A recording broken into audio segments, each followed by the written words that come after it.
I call the honourable member Michael Woodhouse. Thank you, Mr Speaker. Look, there are so many good things to talk about in Budget 2011. It's really hard to know where to begin. But I think it is worth looking at one of the expenditure areas that is so important to New Zealanders, and that's vote health. I was fascinated to see the press release that the CTU put out on the day of the budget, which said that their analysis of health expenditure estimated that vote health would need to increase by $564 million just to keep pace with population growth, ageing, new treatments, etc. But Budget 2011 did better than that, Mr Speaker, with $585 million being made available for health as part of a $1.7 billion commitment to health over the next 4 years. So we had the largest recession in 80 years, countries all around the OECD taking austerity measures, laying off doctors. The UK, I think, are preparing for cuts of around 4 to 7% per year as part of a £20 billion reduction in their health expenditure. Portugal announced new austerity measures, including slashing spending on health services. Ireland has just laid off hundreds of jobs in the health sector.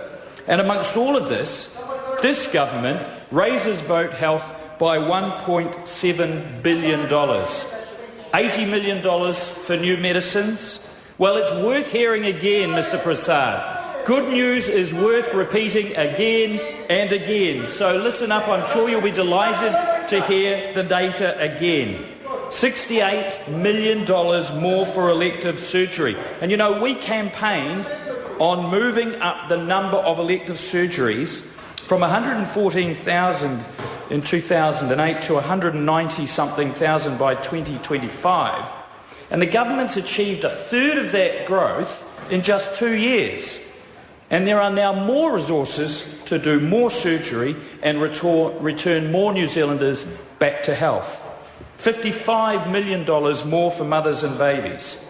So how is it that whereas when the Labour government poured billions of dollars into the health sector for absolutely no increase in services in real terms, the national government's been able to achieve such a dramatic improvement in performance? Well, I think there are two reasons. First, this government is not in the business of running back-office bureaucrats. I'm very pleased to say that on this side of the House, frontline staff, hard-working doctors and nurses are much more important to us than policy analysts and administrators, the numbers of which went up by several thousand under Labour, just in the health sector. I'm proud of the fact that there are 1,000 extra nurses and 500 extra doctors that have been added to our hospitals and health services.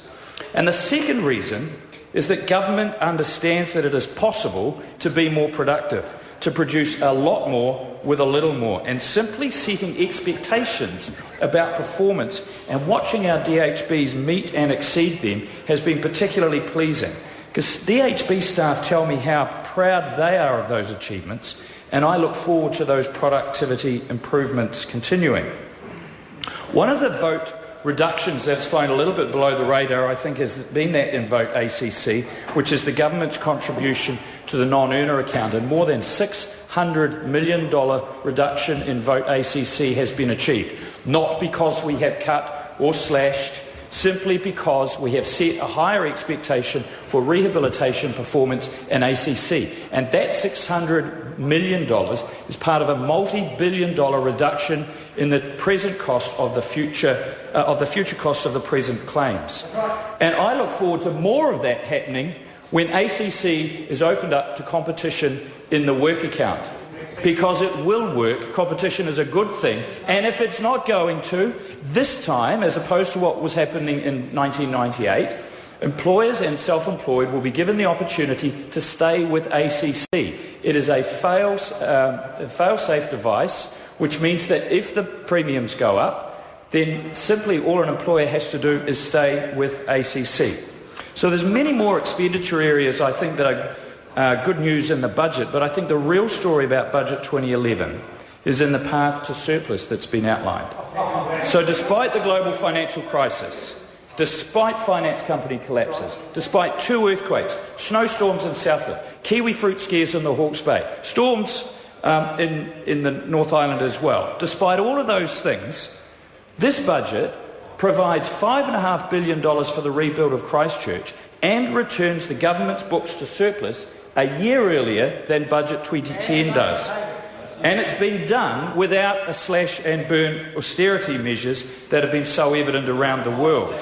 A nip here, a tuck there. There have been some changes to some of those programs like KiwiSaver, Working for Families, interest-free student loans, programs that the electorate have told us are important to them and will be preserved and sustained under these changes. And there are also changes that the government has said they will go to the electorate in November and seek a mandate for. None of this simply doing what the government likes, as was the experience of the previous Labor government. This government doesn't treat the public like idiots. We're going to go out and ask them what they think and seek a mandate to do those and some other things. And it's definitely been done without punitive tax increases. Certainly Labor would be increasing the top tax rate, and it's been done without an earthquake levy that the Greens have proposed. Frankly, New Zealand taxpayers are going to get whacked around enough as a consequence of the earthquake, with increases in EQC and other insurance levies, and frankly, I think that's enough. And it really is sad to have to reiterate the huge benefits that last year's tax switch has had on tax-paying New Zealanders. But I'm going to do it again simply because it does take a while for the message to get through. 2/3 of the tax rates were applied to low and middle income earners, and that 2/3 group now pay a top marginal tax rate of 17.5%. Sorry to keep Mr Farfoe away. I'm sure if he sits up it would be easier to listen to. 17.5%. And that's one of the lowest top tax rates for low and middle income earners anywhere in the world. And Labor will bang on about tax cuts for the rich. The facts simply don't bear up to scrutiny. According to, well, listen up, because the facts are these. According to the firm of Deloitte, in 2008, listen and I'll tell you, the top 12% in 2008 paid 46% of the personal income tax burden in this country. Top 12%, 46% of the income tax burden. 3 years later, the top 13%. Now, you would imagine that that would go down if this was tax cuts for the rich, wouldn't you? Well, the top 13%, because there's been an accretion, now pay 51% of the personal income tax base in that country. And do you know what? Most high-income earners think that's about fair enough. We have a progressive tax system. Some might think that according to that for Working for Families, it's a little too progressive.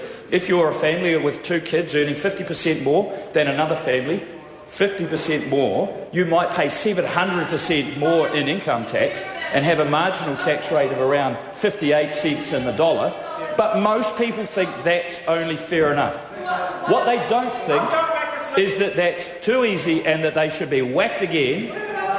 Because I'll tell you where the job growth will come. Order. You're bringing the Speaker into the debate. I'll tell you where the job growth will come, Mr Speaker. It will come in travel agents. Because those people will be heading to the travel agents. The really, really rich, they'll go to their tax accountants.